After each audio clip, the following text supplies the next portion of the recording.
Welcome back to another video. अब आप लोग BS6 सेमेस्टर में आ चुके हैं और आप लोग अगर अपने BS6 सेमेस्टर में इंग्लिश लिटरेचर पढ़ रहे हैं तो आपको इंग्लिश लिटरेचर के पेपर नंबर 1 में Indian and new literature in English पढ़ना है। और इसके न्यू बैच 2026-27 की क्लासेस हमने चैनल पे अपने स्टार्ट कर दी है। और देखिए यूनिट नंबर 1 पर हमने पूरा डिटेल में वीडियो अपलोड कर दिया है जिसमें आपको प्रोज के बारे में पढ़ना है। और यूनिट नंबर 2 में आपको पोएट्री के बारे में पढ़ना है जिसमें बहुत सारे पोएट की पोएट्री आपको पढ़ने के लिए दी गई है। तो सभी पर हमने लगातार वीडियोस अपलोड की है तो आप चेक जरूर कीजिएगा। और बहुत सारी यूनिवर्सिटी में सरोजनी नायडू की पोएम इंडियन वीवर्स पढ़ना है। तो इंडियन वीवर्स जो पोएम है वो मैंने पढ़ा दी है, लाइन बाय लाइन पूरा हमने एक्सप्लेनेशन देकर आपको पढ़ाया है। और आज की वीडियो में हम सरोजनी नायडू की बायोग्राफी, उनकी एजुकेशन के बारे में, उनके मेजर वर्क्स के बारे में पूरा बात करने वाले हैं। और पूरा नोट्स के साथ मैं आपको पढ़ाने वाली हूँ ताकि आप लोग के एग्जाम की तैयारी हो सके। तो ये वीडियो आपके एग्जाम के लिए बहुत इंपॉर्टेंट है। चलिए सरोजनी नायडू की पूरी बायोग्राफी को देखते हैं। सरोजनी नायडू की बायोग्राफी में सबसे पहली जो आप हेडिंग लिखेंगे वो होगी इंट्रोडक्शन। तो जिस तरीके से मैं आप लोगों को बताऊंगी आपको एग्जाम में बिल्कुल उसी तरीके से लिखना है जब आपसे ये क्वेश्चन लॉन्ग में पूछेगा, यानी सेक्शन बी या सेक्शन सी में पूछेगा तब। और अगर सेक्शन ए में पूछेगा तो आपको बहुत शॉर्ट में लिखना होगा, 4 से 5 लाइन में, वो तो आप लिख ही लेंगे। लेकिन लॉन्ग में अगर पूछेगा तो जैसे मैं इस वीडियो में बता रही हूँ आपको आंसर बिल्कुल वैसा ही लिखना है जिससे आपको पूरा नंबर मिलेगा। और आप पोएम जरूर पढ़िएगा, इंडियन वीवर्स को मैंने पढ़ा पूरी प्लेलिस्ट बनी हुई है पेपर 1 एंड पेपर 2 दोनों की। इंट्रोडक्शन में आप लिखेंगे of all the celebrated women of modern India. Of all the celebrated women का मतलब मॉडर्न इंडिया में जितनी भी सेलिब्रेटेड वुमेन हैं, Mrs Sarojini Naidu name is at the top of English literature in India. उन महिलाओं में से सरोजनी नायडू का नाम हमेशा सबसे टॉप पर रहेगा इंडिया में इंग्लिश लिटरेचर की फील्ड में। Sarojini Naidu known as the nightingale of India. Sarojini Naidu को नाइटिंगेल ऑफ इंडिया के नाम से जाना जाता है और उनको ये नाम महात्मा गांधी जी ने दिया था। She was one of the greatest poet, short story writer, freedom fighter and a social activist who has earned respectable place in English language and literature. She was one of the greatest poet. वो एक बहुत ही greatest यानी महान कवित्री थी, short story writer थी यानी short stories भी लिखती थी, freedom fighter थी यानी कि जो हमारे भारत में आज़ादी के लिए लड़ाई लड़ी जा रही थी, जितने भी मूवमेंट हो रहे थे उस टाइम जब हमारे भारत में अंग्रेज शासन कर रहे थे उस टाइम पर इन्होंने फ्रीडम के लिए उस लड़ाई में भी भाग लिया, बहुत सारे आंदोलनों में ये साथ रही। एंड ए सोशल एक्टिविस्ट, और ये एक सोशल एक्टिविस्ट थी यानी कि सामाजिक कार्यकर्ता भी थी जो सोसाइटी में सुधार लाने का काम करती थी। हु हैज अर्न्ड, और इन्होंने कमाया, रेस्पेक्टेबल यानी सम्मानजनक स्थान इंग्लिश लैंग्वेज में और इंग्लिश लिटरेचर में। तो देखिए ये great poet, short story writer थी, फ्रीडम फाइटर थी, सोशल एक्टिविस्ट थी जिन्होंने बहुत ही ज्यादा सम्मान कमाया इंग्लिश लैंग्वेज और लिटरेचर में। सेकेंड हेडिंग आप लोगों की होगी बर्थ एंड पेरेंटेज। बर्थ का मतलब जन्म, पेरेंटेज का मतलब माता पिता, यानी उनके बारे में लिखना है इस हेडिंग के अंदर। Sarojini Naidu was born on February 13, 1879 इन हैदराबाद। सरोजनी नायडू का जन्म 13 फरवरी 1879 ईस्वी में हैदराबाद में हुआ था। Her father was Aghornath Chattopadhyay and mother name Barada Sundari Devi. इनके फादर जो थे उनका नाम अगोरनाथ चट्टोपाध्याय था और इनकी माता जी जो थी उनका नाम था बरदा सुंदरी देवी। सरोजनी नायडू की बायोग्राफी में थर्ड हेडिंग है एजुकेशन, यानी इनकी एजुकेशन यानी शिक्षा के बारे में आपको लिखना होगा। सिंस चाइल्डहुड यानी इनके बचपन में Sarojini was very bright and intelligent child. Sarojini Naidu जब छोटी थी तो ये बहुत ही ब्राइट एंड इंटेलिजेंट चाइल्ड थी यानी काफी बुद्धिमान बच्ची थी। She was proficient in multiple languages including English, Urdu, Bengali, Telugu and Persian. She was proficient. Proficient का मतलब होता है कुशल in multiple language यानी अलग अलग भाषाओं में, यानी इन्हें अलग अलग भाषाओं के बारे में भी अच्छी खासी जानकारी थी। Including यानी उन भाषाओं में शामिल है इंग्लिश, उर्दू, बंगाली, तेलुगु और पर्सियन। इन सभी भाषाओं की इनको अच्छी जानकारी थी, इन सभी भाषाओं में ये काफी कुशल थी। She topped her matriculation exam from Madras University.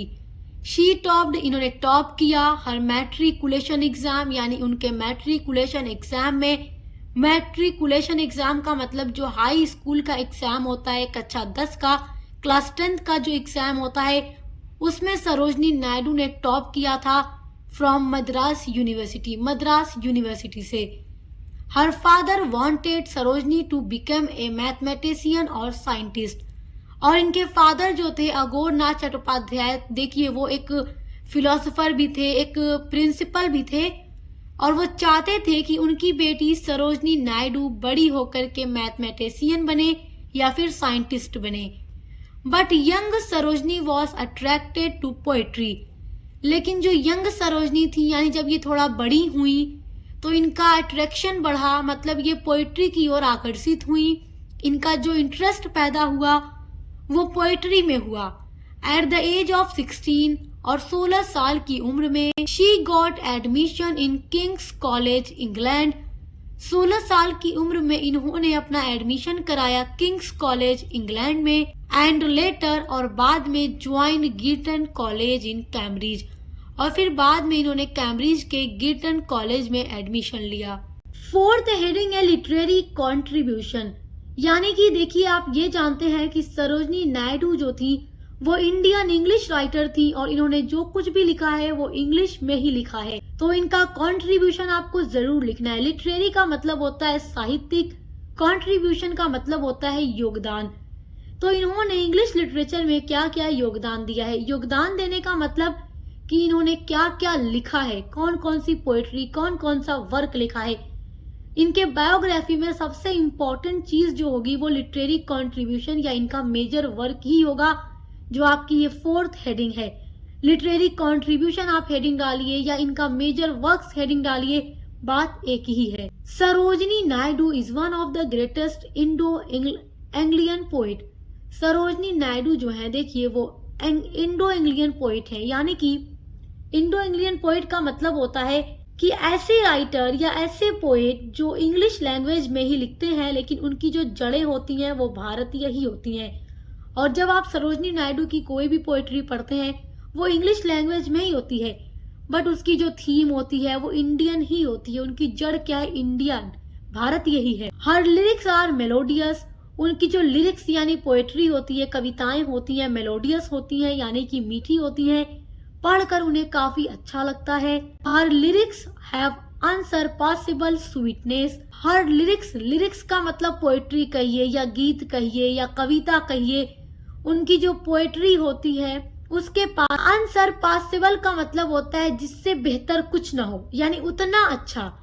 तो इनकी पोएट्री उतनी अच्छी, उतनी स्वीट होती है, उतनी मीठी होती है। एंड ब्यूटी, यानी कि इनकी पोएट्री में स्वीटनेस भी होती है और सुंदरता भी होती है। ड्यू टू दिस, ड्यू मतलब कारण से या इसी वजह से, ड्यू टू दिस, इसी वजह से Sarojini Naidu called nightingale of India by Mahatma Gandhi, और इसी वजह से सरोजनी नायडू को महात्मा गांधी जी के द्वारा भारत की कोकिला यानी नाइटिंगेल ऑफ इंडिया की उपाधि दे दी गई। She has written poem on religion, country, women's freedom etcetera.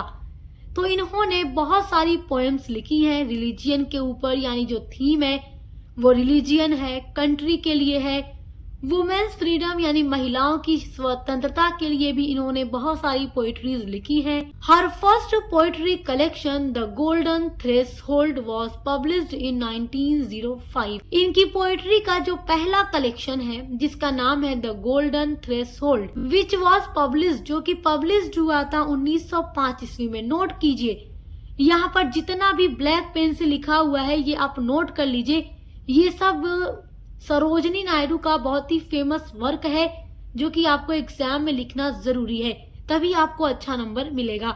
जब आपसे सरोजनी नायडू के बारे में क्वेश्चन पूछे तो आपको ये हेडिंग उसमें जरूर लिखनी है। हर अदर नोटेबल वर्क्स इंक्लूड, यानी द गोल्डन थ्रेशोल्ड के अलावा भी इनके बहुत सारे नोटेबल यानी बहुत ही फेमस अच्छे वर्क हैं, जिसमें इंक्लूड है, शामिल है द बर्ड ऑफ टाइम जो पब्लिश्ड हुआ 1912 में, द ब्रोकन विंग जो पब्लिश्ड हुआ 1917 में, द लेडी ऑफ लेक, उसके अलावा है अवेक, उसके अलावा इंडियन वीवर्स, इसकी समरी और इसका एक्सप्लेनेशन चैनल पे हमारे अपलोड हो चुका है। द टेम्पल, उसके अलावा the solution of my father which was dedicated to her father, और इनका एक जो वर्क है the solution of my father, ये वर्क इन्होंने अपने ही फादर को डेडिकेट किया है, समर्पित किया है। सरोजनी नायडू की बायोग्राफी में ये बात लिखना बिल्कुल भी मत भूलिएगा, आफ्टर इंडियाज इंडिपेंडेंस यानी भारत की आजादी के बाद Sarojini Naidu became the governor of Uttar Pradesh. जब हमारा भारत 1947 में 15 अगस्त को आजाद हो गया तो उसके बाद सरोजनी नायडू उत्तर प्रदेश की गवर्नर बनती हैं, राज्यपाल बनती हैं। She was India's first women governor, और ये भारत की पहली महिला गवर्नर बनी थी। तो इनके कंट्रीब्यूशन या बायोग्राफी में ये बात लिखना मत भूलिएगा। फिफ्थ हेडिंग आपकी हो जाएगी death. She passed away on 2 मार्च 1949 इन लखनऊ। इनकी मृत्यु 2 मार्च 1949 ईस्वी को लखनऊ में हो गई।